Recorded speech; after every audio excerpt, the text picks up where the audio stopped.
Well, hello there. Today we're gonna make some miyeokguk with my mother-in-law's recipe. So I hope you enjoy it. I'll go over what I've got here. First things first, we've got our miyok or seaweed. This one is 20 grams of seaweed. So you can see here there are 3 different types of seaweed.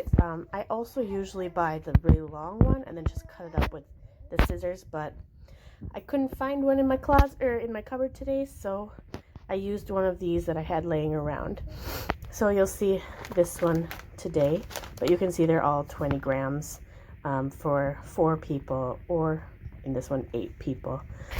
I'm going to use an 8-quart pot and about 1/2 of an onion, just not too finely chopped, some minced garlic.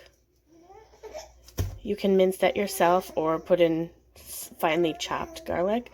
This is about maybe 100 grams or so of beef. You can see compared to my hand, it's about the size of my hand from the wrist to my fingertips. About 120 grams. Then we've got some gukkanjang and 참기름, so sesame oil, and a soup soy sauce. So this is going to be a little bit stronger than the jinkanjang.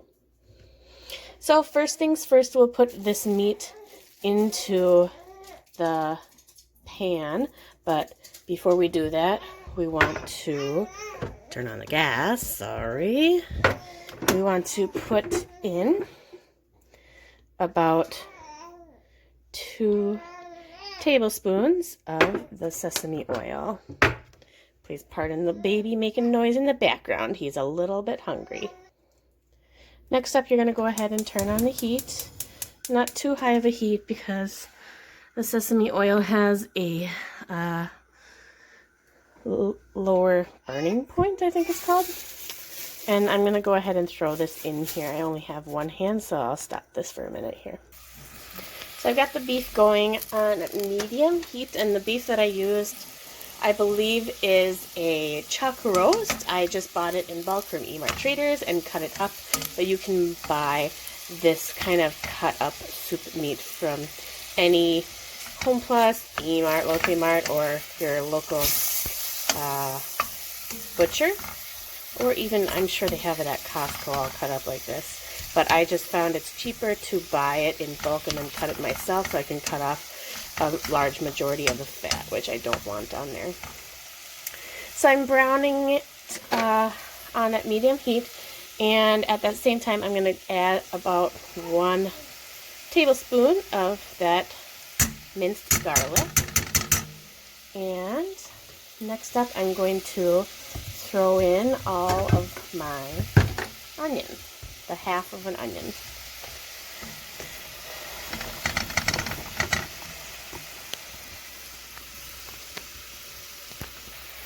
Okay, so we've got the onion in with the sesame oil and the garlic and the meat. So you can see we're starting to brown it now. You're going to continue just moving it around so it doesn't burn on the bottom of the pan. If you forget it, it is going to scorch your pan, so keep on moving it around as much as you can. If you need to take a break and tend to a baby, or take a break and answer the phone or whatever, there's plenty of time to do that for sure, but don't leave it for like 5 minutes, 10 minutes, because you'll set the house on fire like my mother-in-law almost did one day. So, you can see we're getting pretty well browned now. One thing that I do add into mine that my mother-in-law does not is some pepper. So, I'll go ahead and throw that in now. You can pepper to taste. I usually like it a little bit stronger for myself, but of course my son will be eating this, so I'm going to go a little bit light on it. You can see it's not terribly too much.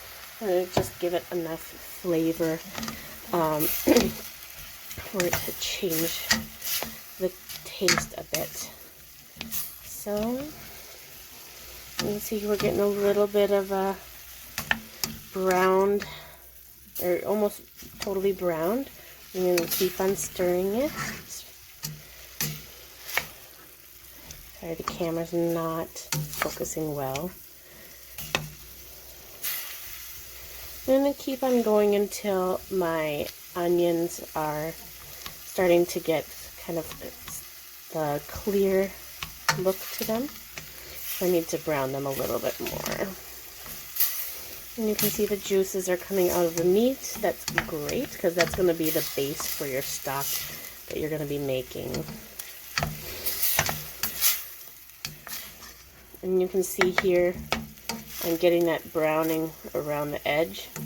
That's why we keep on stirring it, because you'll get that at the bottom. But if you're getting it on the edge like this, don't worry, because when you put the water in, it will boil and that brown stuff will just disappear. Very great. Okay, so we're really getting there with our basic stuff. Then you'll see here I've got my miok. It's already been soaked in water. So it went from a small portion like this to a large full bowl like this. I like it cut up pretty small, but when it gets, or when it rehydrates basically, you can see it's still pretty long. So if you like it that way, great, but I usually cut mine up a bit more so that my son doesn't make a giant mess all over the table. So I've got that all rehydrated and cleaned up. My meat is basically boiling now. You can see all the juices coming out. And I'm going to throw my miok in there. I'm going to go ahead and get some water. I just use water from the tap because soil water is considered clean enough. Or, well, good for consumption. I don't want to say clean enough. Good for consumption. And I'm just going to go ahead and dump that in there. Now, this is an 8-liter pot, so you can see I'm just going to fill it nearly to the top. Maybe just a little tiny bit more.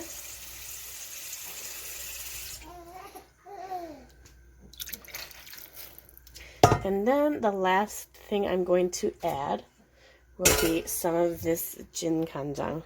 I have to turn off the camera for this so I can pour it, but here I've got my soup ladle that is full of the gukkanjang. Now this is to taste, so if you don't like it salty or a really strong broth, then maybe you'll want to go with about half and then add it to taste. But I know this is how much my husband and I like, I add when, this is how much I add to the taste my husband and I enjoy. So I'm going to put that in there. And now it's pretty much fully seasoned. I have also turned up the heat. So now it is boiling on a full heat. You see I've got a gas stove, which I fucking hate, but that's life. So I'm going to go ahead and let this cook until it boils. You can see that it's got all of those ingredients mixed up in there. If you want to change the seasoning, go ahead and have a spoonful now, because you'll be able to taste the flavor of it and see.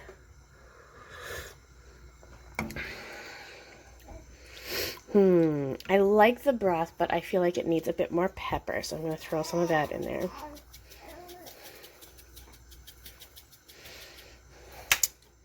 And that should be good. So I'm going to go ahead and let this come to a boil. You can let it come to a boil and then turn it down to simmer so it absorbs some of the flavor into the miok, or you can just boil it and eat it right away when it's hot. This is really important to put it in the refrigerator when you're done eating it and the pot has cooled, because it does have meat in there. And you can change out different kinds of meat. I know my school had chicken in there a couple times. Pork is not usually used in there, but different kinds of seafood can be used in there as well, which I prefer not to go with. This is definitely my favorite style, is the beef miyakguk.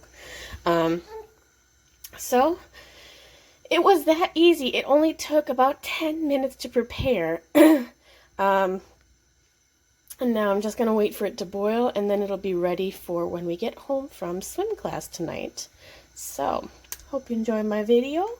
If you have any questions about like the ingredients that I used, feel free to let me know. I'll send you some pictures if needed. So I've got 1 soup ladle full of that guk kanjang, the soup soy sauce. Pepper to taste. About 2 tablespoons of the chamgirum, or sesame oil. 1 tablespoon of minced garlic. 1 rehydrated pack of cut seaweed. About 120 grams of cut beef. And